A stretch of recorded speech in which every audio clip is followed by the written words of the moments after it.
Nick, what would it take for LeBron to pass Jordan as the GOAT? Get him, Nick. All right, so if we're talking about accomplishments, he needs at least a couple more rings, probably one more MVP. But if we're talking about accomplishments, Jordan's not the GOAT. It's Kareem. And if it's not Kareem, it's probably Russell. So we're not really talking about accomplishments. We're talking about who's the best. Who's the best? One game to decide your life. Who do you want in all-time history?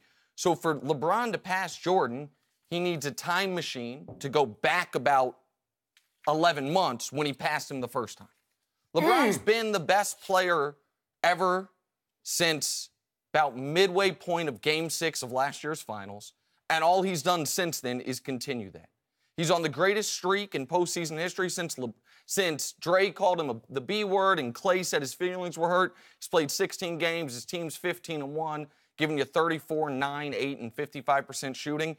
And when we're just comparing the two players, LeBron averages more rebounds, assists, blocks, steals than Jordan, shoots a better percentage from 2, shoots a better percentage from 3, is the more versatile defender, can guard all 5 positions. He can do everything Jordan could do, but better. So what does he need to do to pass Michael Jordan? He already done past Michael Jordan as far as who's the best player ever.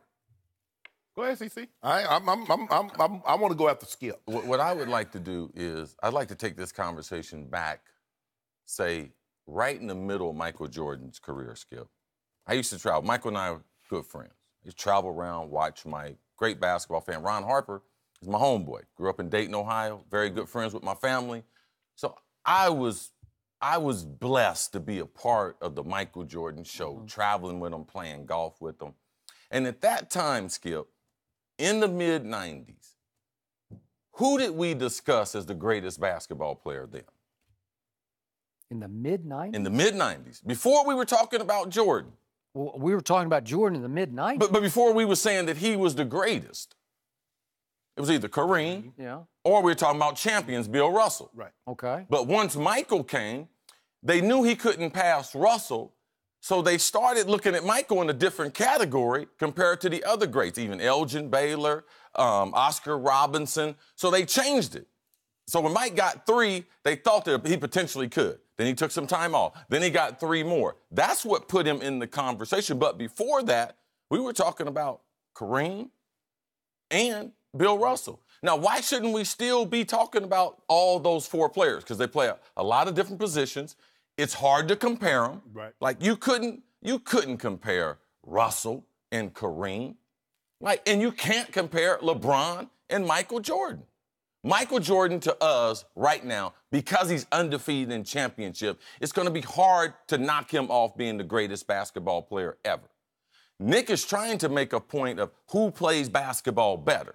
That's got to be the question. If you look at all the metrics besides free throw shooting, LeBron does that better than Michael. But, man, there's a thing called winning the game. And there's a thing called the eye test. And Michael Jordan, LeBron, I think God is angry. God is getting angry with you guys. Michael Jordan, he passed all those tests for me. Michael Jordan is the greatest basketball player ever. And I disagree with Nick because I saw it and the ability of what he could do when everything was on the line. Now, LeBron, his cement's not dry yet.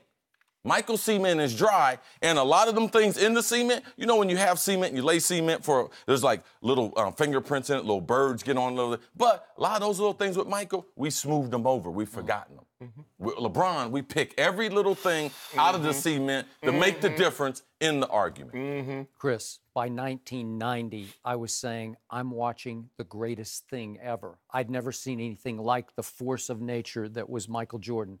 As a leader, as a clutch takeover player. I would agree, yes. I've just never seen anything like it. And not to discredit the great Bill Russell, but the era in which he played, there just wasn't the competition. 18. I got it.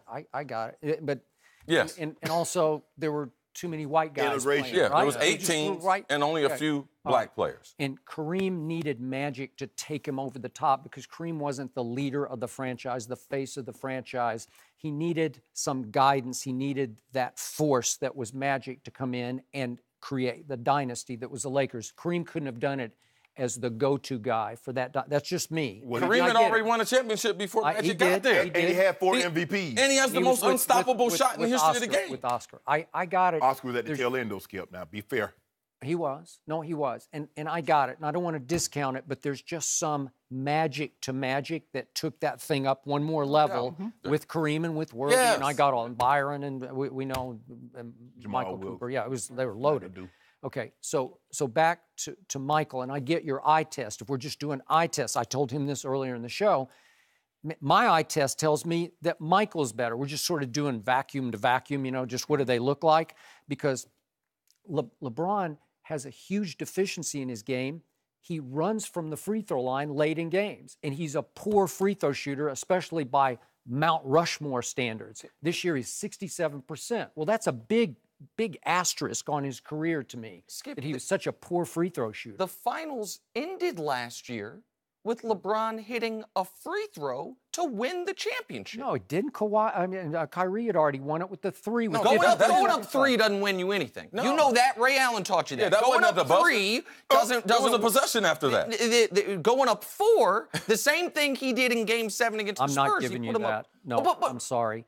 But if you really look at the totality of LeBron's career, the truth is, without the greatest clutch shot I ever witnessed by Ray Allen, which saved his bacon, or he took the shot to tie to go to overtime and missed it. Long rebound. We know the rest of the story. Ray in the corner, nothing but net. So what about all the shots all the other guys made that I was at the game with Michael Jordan they made? I was there when Kerr made the shot, when Paxton made the shot. Did LeBron call them over in a timeout before that last possession and say, I'm going to feed you the basketball and you are going to make this shot? No, he didn't do that. Jordan made the best basketball play. Actually, he did. Because if you go look at the footage, he tells Ty Lue, he points at Kyrie and says, let Kyrie take the shot. I'm talking about the Ray Allen shot. No, I'm talking about the shot. Look, because here's the thing. This is what we keep doing, and everybody keeps doing this. LeBron James is the only guy that is allowed to have teammates to do their job. Yes. You see, Ray Allen make that shot, he bailed him out. Robert Horry, who did Robert Horry bail out with all those threes he made? And don't nobody say nothing about the Lakers, about James Worthy going off in the finals. 36, 10, and 10, and he was the finals MVP. Okay, if Draymond doesn't call LeBron the B word to his face so audibly that Kiki Vandeweghe could hear it in the third row, and Draymond doesn't get suspended for Game 5, what happens last year in that series? Well, I don't know, Skip, because they won that game by, I think, 17 points. And if Draymond makes a 17-point difference, God bless him. But LeBron scored 41 in that game. And then in the next game, when Draymond was back, he scored 41 again. And then in the next game, he had a triple-double in Game 7 of the finals. And Bogut couldn't play in either of the last two games. Bogut was so valuable, he got bought out by the team after he was released by the Warriors. He was their rim protector. Okay, but can we be fair about what we do here? Because you listen, Ray Allen did hit the biggest shot in NBA history. It came after LeBron James propelled one of the biggest fourth quarter comebacks in an elimination game of the finals in NBA history. And that didn't win 16. And that didn't win the series. He had a triple-double. And then there was Game 7 where LeBron, who the big knock on LeBron is, can he be a killer? How did Game 7 of those finals end? It ended with Tim Duncan missing a shot and LeBron coming down and scoring his 36th and 37th points to ice the game. He was really good, and my Spurs were really bad in that game because they were psychologically devastated. Okay, what about those finals? Because I was at most of them with Michael Jordan. Those teams weren't great. Not Michael's teams, the competition. They were not great teams. Okay, how about this? I'm going to say this point right here. In Game 7 last year, LeBron had 10 points. The Cavaliers only scored 18. He had a triple-double, but all we remember is Kyrie's shot. But what about the block? The shot becomes obsolete because now they don't need a 3 to tie you. Yes. They can get a free throw. And they still need another bucket after that. But Skip, how many teams did Jordan face in the finals that we say were better than the Warriors? You can make that case. So you have a chance now in the next 3 years to show us what you can do. What team they faced was better than the Warriors in 2015, 2016? What team did Michael Jordan face that was better than the Warriors in 2015? I'll give you that, but I have a question for you. Okay. Have you ever seen a superstar meltdown the way LeBron James did against the Dallas Mavericks that you're favored over in the 2011 finals? I've never seen anything like it. I've seen it this way, because I've seen it with Kobe, one of my favorites, and I've seen it with Mike. And I wish Michael would have melted down. But you know what Michael do? They shoot through it, and they keep missing.